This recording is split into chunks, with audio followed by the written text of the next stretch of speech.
Hello, I'm Chris Bargo, and welcome back to another album review. Today we are going to be looking at The Who's the old studio album, The Who Sell Out. This album follows a radio-style format with real bumpers and advertisements in between the songs on the album. I won't be covering these too much, but they help to pace them out quite well, and some of the commercials were quite funny. Similarly, the album also follows a bit of a theme of songs all sounding different, like you're listening to singles by multiple bands on the radio between the ad breaks. It is a bit of a gimmick, but one that is executed well in my opinion. Now to start with, I'm going to be going through each song one by one, and then afterwards I will rate each song and give my thoughts on the album as a whole. At the very end, I will also give my thoughts on the album's packaging, so I hope you will stick around throughout the entire video. Now without further ado, let's go on to the song by song breakdown. Odomono, City in the Sky sees The Who go all in on 60s psychedelia. We have got all the hallmarks of a genre, with flowing upward instruments created from reverse tape loops and all kinds of other weird noises. On top of this, we also have Daltrey doing a funny, high-pitched vocal, although I suspect this was partially accomplished with tape speed alteration as well. On its own, I would say that this isn't a great sound for the band, but it fits in with the album's whole shtick really well. I don't really understand why The Who decided to kick the album off with this, but this sort of to kick off the album with the eclecticism that is inherent in the radio format and that they are lampooning here. If you're going to make fun of radio in 1967, you have to have a song of love stuff, right? Also, yes, it is Odomono, not Ormania. Ormania is a real place, but Odomono is not. It's a city in the sky. That's all I have to say. Marianne with the Shaky Hand is a bit of a more normal Who song. You have a Latin dance feel on the guitar and the percussion, and the song overall has a very bit of a chill one-on-one dance sound to it. The song's lyrics are about a girl, Marianne, who supposedly has shaky hands, which nowhere else seems to find attractive. Throughout the song, several of the girls present are also mentioned, but nowhere else does he prefers Marianne. That's a straightforward description, of course. Another interpretation of the song would be that all the girls, including and especially Marianne, are just fantasies of the narrator. Odomono is a song about a woman who performs on stage and is wanting to attract the attention of a man. Eventually the man comes to her dressing room and is interested in her, but ends up leaving quickly after getting close to her because he does not like her smell. The song has been revealed to be a stealth commercial for the deodorant called Odomono, which, from what I understand, was actually a real deodorant you could buy in the 1960s. This is a natural song of the album, and not just the commercial bumper between the songs like most of the other radio aspects of the album. While the instrumentation is pretty standard, the song has a pretty funny lyric to it and makes for a good bait and switch on first listen. Tattoo starts off with a nice swirling guitar sound that continues throughout the song. This gives the song a bit of a sleepy and thoughtful vibe throughout, something that works well for this song. Lyrically, the song tells the story of a boy and his brother who sneak out to get tattoos after speculating there's an important part of being a man. Throughout the song, the narrator seems unsure of the long-term nature of the tattoo, but then he becomes quite pleased with it later in life, and we learn he also ends up with a tattooed wife. Tattoo is tongue-in-cheek throughout, sure, but there's a genuine depth to it as well. The song examines a facet of growing up as well as societal stereotypes with its humorous vignette. All Love Was is another song that has some influence from psychedelia, but is much more grounded. Through the great guitar playing, bassline, bells, and chimes, there's a sort of mixture in here that just works. Something that really stands out on this album in particular is just how well Keith Moon's bombastic drum style actually meshes with a more delicate song, something that feels like it should not work but does. Lyrically, I would say All Love Was is a real standout track. It's not overly wordy, but neither is it dense. There are very few words, but each is stretched to its fullest extent. By utilizing only variations of the sentence All Love Was, Pete Townshend manages to paint a poignant picture of a man looking back over the ups and downs of a relationship that has just come to an end. This impressionistic style of songwriting, along with Townshend's lead vocal, help make this one of the album's best tracks. With I Can See for Miles, you really have it all. A pulsating bass line, a great guitar and drum work. Throughout the verses, the guitar and drums have an ominous rumbling feeling, like an approaching storm, and during the chorus, Keith Moon and Pete Townshend go wild on their instruments, something that sounds great. Lyrically, the song works great as well. The song is one of comic revenge in a relationship where the woman is cheating on the narrator. The woman is unaware of the man's knowledge of her affairs, so the man basically goes all out to surprise her with his knowledge, likening his ability to know about these things to being able to see long distances. It is very gloating and feels like he is doing his best to creep her out and make her feel paranoid, something which is very satisfying for the listener. Roger Daltrey does one of his best vocals on this song to really sell the whole angry yet sassy vibe, and really sells the lyrics perfectly. The combination of instrumentation, vocal, and lyrics make this one of the best singles The Who has ever put out. Do you like classic rock in all its forms? If you answered yes, you should pick up the phone and order a subscription to Chris Sparkle's Music Reviews today. Chris has already reviewed all of The Who's previous albums, as well as many more by other artists. Be sure to stick around for more exciting album reviews from Chris. If you want to show your support for Chris Sparkle's Music Reviews, be sure to send us a like and a comment down below. Chris loves hearing from his listeners, so be sure to have him today. Now, without further ado, back to your regularly scheduled programming. I Can't Reach You is very similar to Old Love Was in a lot of ways. I Can't Reach You isn't quite as abstract, but is another love song sung by Pete Townshend that features a very similar metaphorical style. The song is one about separation between lovers. While it does describe actual distance, it is also a metaphorical song. There is some applicability as to whether it is about a breakup, an unrequited love, or just a failure to see completely eye to eye. It is a very effective song and another great one in this style. Relax is another one of the 60s psychedelia songs present on the album. This one is lyrically a pretty simple song about drugs, but it is decently catchy.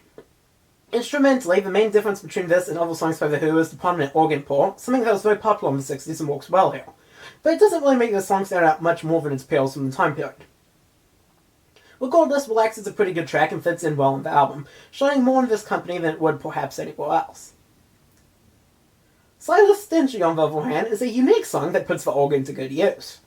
There is a very gothic feel in both the lyrical style and the instrumentation of this song that I quite like. This is John Entwistle's only songwriting credit on the album, and, as is usual, he helps give us a nice bit of something different. Psychedelia might be different from The Who outside this album, but the gothic Silas Stingy sticks out in terms of sound compared to anything else in the band's entire discography. The lyrics are about an old miser who's really paranoid about his wealth, so he buys a lot of protection for his money, such as safes and fences. After spending so much money trying to guard his wealth, Silas Stingy then, of course, realizes that he has nothing left. Sunwise is a rather typical ballad, sung somewhat dispassionately by Townshend. What is odd is the other songs of this type of album tend to be quite good, but this particular track is lacking. Indeed, Sunwise feels like a filler track, which baffles me since there are several other tracks that were outtakes from this album that really should have been included on this album in place of this song. At some point, I do plan on doing an episode on this album's bonus tracks, and I plan to elaborate further there. Rael follows up on The Who's previous album, A Quick One's attempts at advancing the rock opera genre, but does come across as kind of stunted compared to the previous effort. The story seems to be about some sort of impending invasion, and then a general tells his men to look for his signal to land, but they desert as soon as he leaves. The meaning may be a bit muddy, but the performance more than makes up for it. Keith Moon's militaristic drum work gives a good backbeat, and the song works really well. The best part comes towards the instrumental section in the end, where Townshend's guitar work skirmishes with the drums of a rolling bass line.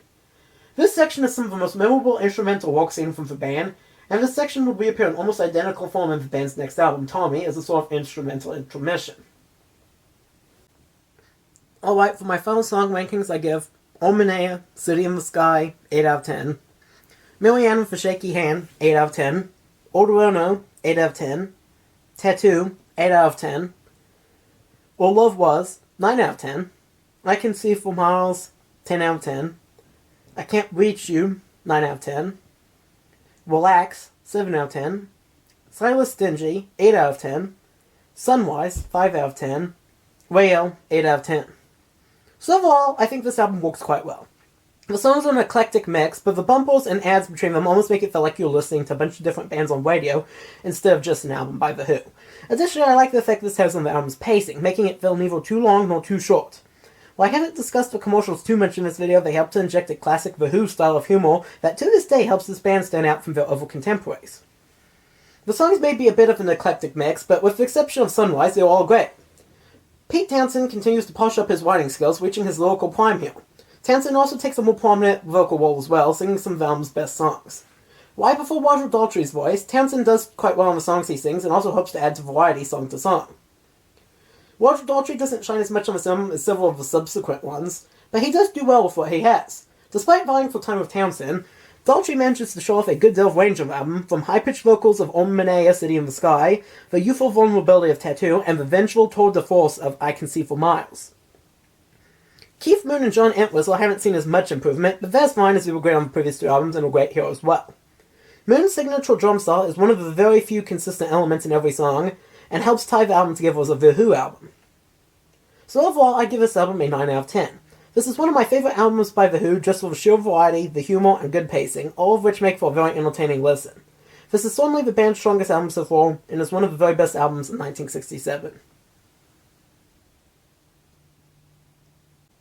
And of course, as usual, here at the end, I do want to look over the sleeve, as that is something I always really enjoy. Now, this is a modern repressing that is actually a 2 LP that has a second LP of bonus tracks, so it is a little bit different than the original would be, but it is mostly the same. On front, we've got these ads, one for Odomono, one for Hyde's Baked Beans. Those ads for both those things in the album itself. For Odomono, of course, it's its own song. Got Townshend and Daltrey there. In the back, you got Keith Moon advertising some sort of cream and some sort of bodybuilder course from Entwistle.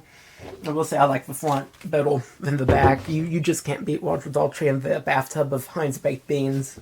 It's my understanding that he did not enjoy taking that picture at all. Of course, you have a gatefold in the inside. You have a pretty nice picture of the band, although Daltrey seems to be kind of hidden behind Townshend. I don't really understand why that is. I kind of dig Pete Townshend's short there. I wish I could go like to Walmart and buy something like that today. Only in the 60s, you know. You also have on this side, of course, the track listing, as well as the thing that says the days of the week, kind of thing, and for radio, I guess, program fill. And of course, as I said, this version has also bonus tracks, so it has the list of those as well. I will, of course, cover those in a later episode, as I said earlier on. This particular version also has liner notes that kind of talk about the tracks. Some nice information.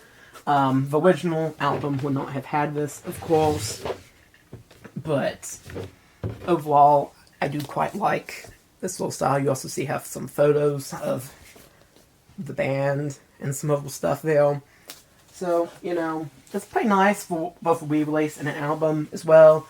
It also comes with something that I think is quite notable, a poster, which I will show off here on the side. It is a remake of a poster that came with original false pressings of this album. So it has some kind of historical note. It actually did originally come with the album, unlike the liner notes. So yeah, that's quite a nice thing to have as well. Not my favorite album cover, really. I mean, it's a little gross in places. I do like the beans, though. I like the front more than the back. But, you know, it works for the sort of weird, over-commercialized sort of radio kind of feel that they're going for with the parody and whatever. So yeah, alright album cover. Great album. I want to, of course, thank you all for watching this video if you made it this far. And thank you once again, and I hope you have a great rest of your day, and I'll see you in the next video.